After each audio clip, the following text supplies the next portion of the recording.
Babel Monastery. Each month, the monastery selects individuals to sail along the endless cinders.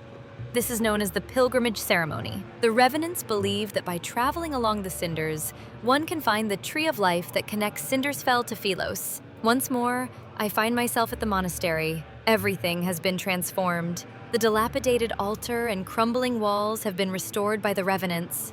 They're functional now. The acolytes' soft chanting echoes throughout the building. They carry an ineffable reverence. I pass through the noisy entrance hall and enter the courtyard. It seems the bishop has been waiting for me. You've said the apocalypse is only a matter of time, and I'm the key to saving this world. Even though I know these revenants cannot truly perish, I still feel a strange sense of unease upon seeing the bishop again. If there's going to be a world-ending flood, you should be building dams. And if war is about to break out, you should be mobilizing armies. Those are more productive options than pinning your hopes on me, your so-called chosen one. Sensing the doubt in my words, he responds with a slight smile. You think I've spouted lies to control the revenants, is that right? Why do they believe in me? Since ancient times, Philos was given a divine prophecy about its creation. At the world's end, the Chosen One will lead countless souls to be reborn, taking on a vessel of flesh and blood. Your very existence is proof of this. Myths are just myths. They're stories invented by the humans who lived years ago. You are correct. However, Philos has truly been destroyed. Why do they believe in you? When the options are a false hope or genuine despair, the former option is much more enticing. Your very existence is hope incarnate. You have the freedom to choose your path. We shall not force you to bear the responsibility of being the chosen one. We are incapable of forcing you, in fact. But the pilgrimage ceremony shall be carried out as planned. It will be held during the next full moon. He smiles before removing the key around his neck. He places it in the palm of my hand. Memories prove one's existence. Yet those who died here are trapped. They can never create new memories. If you cannot understand our faith, then I implore you to visit the underground library and see for yourself. For several days, I immersed myself in the sea of books. Although I found no records related to the pilgrimage ceremony, I learned what happened to Philos during my absence.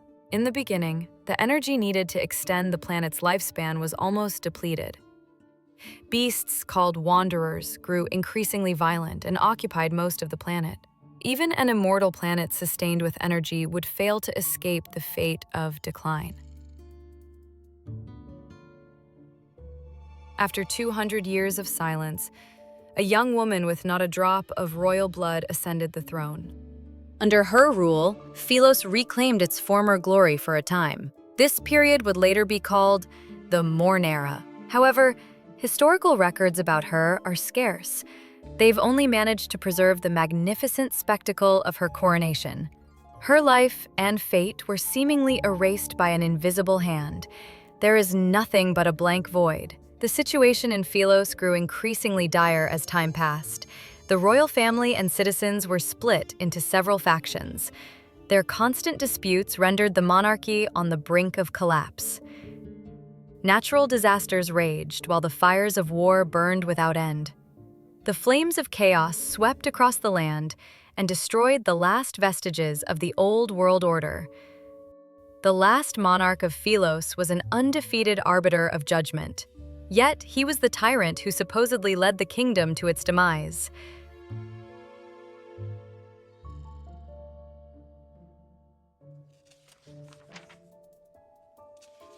The tyrant addicted to bloodshed, the embodiment of corruption, a fallen god who was devoured by the darkness.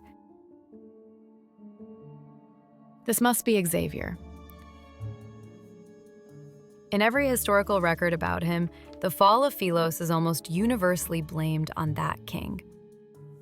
Yet, as I carefully read through the list of crimes, I feel as if he can't be blamed for everything. What part of the text made you stop reading?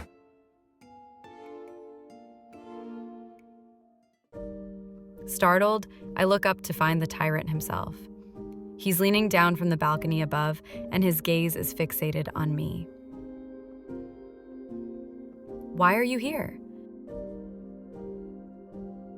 My only important person disappeared. Was I not supposed to look for you? I notice the young acolyte who served as an attendant has dozed off in a corner. Book in hand, I walk over to him.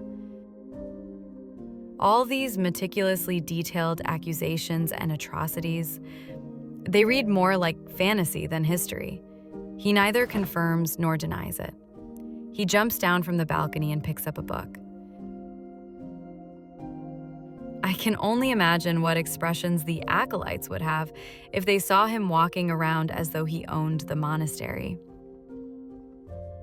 According to this book, the first 200 years of your reign were referred to as the Golden Epoch. It must have been wonderful. Why did... Some matters should remain shrouded in the unknown. If you don't want to tell me, then that's that. I'll assume all these myths about you are true since you won't say anything. I hesitate, but my curiosity eventually gets the best of me. Tightly holding the book, I move closer to him. So, what happened to the royal capital of Philos? It was destroyed. What about the holy sword of the goddess? The statue was shattered. Astria Knight Academy, and the oaks behind the Star Hunter's main building. I desperately recall the places I can remember. Burnt to cinders, along with all the birds in the forest.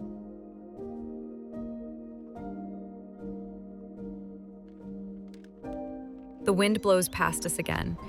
The windows rattle as the chandelier above us sways.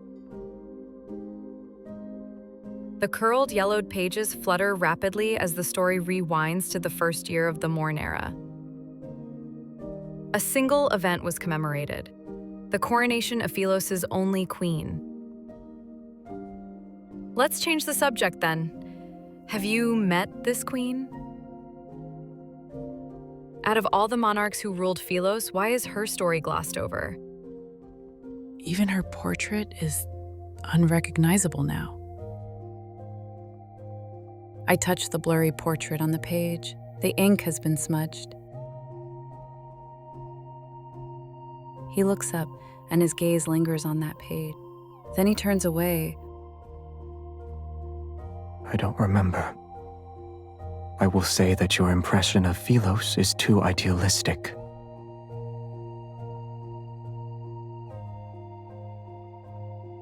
But those revenants said Philos... They have no memories, and those without memories can only believe the stories told by others. Lend them your ear for too long, and you'll become just like them. I know. I'm already someone without any memories.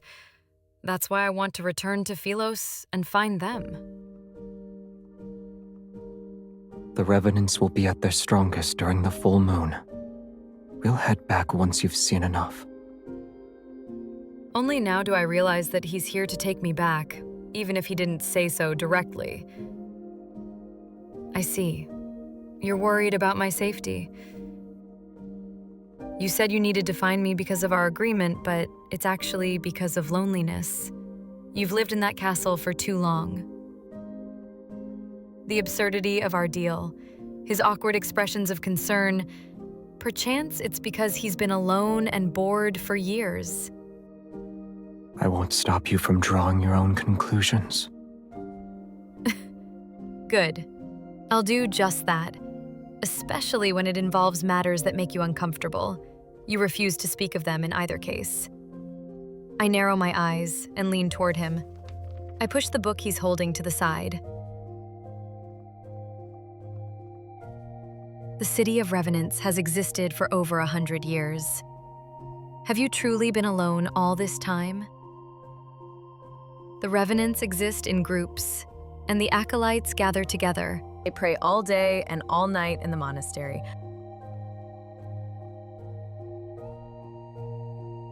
I can hardly imagine what it must be like to live alone for hundreds of years. Never aging, never dying. Aren't there any friendly revenants you can talk to?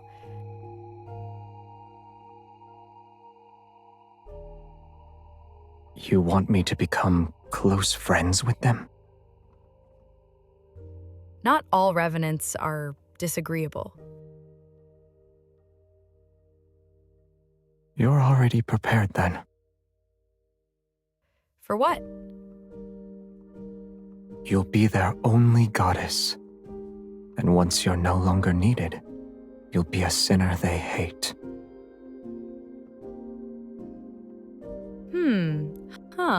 A complex, indescribable emotion wells up inside me. I retort before I can stop myself. You always say they deserve to be trapped in their futile obsession for eternity. How are you and I any different from them? Aren't we also trapped? I'm obsessed with returning. What about you?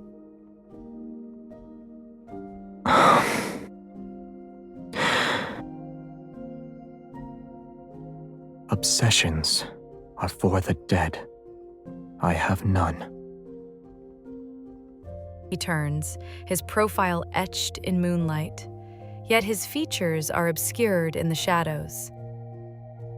I can't help but feel like nothing matters to him, whether time passes or stops, whether the flower he tends to blooms or not. He's just waiting. For what? I'm not sure. An inexplicable sense of frustration and loss bubbles inside me. Never mind.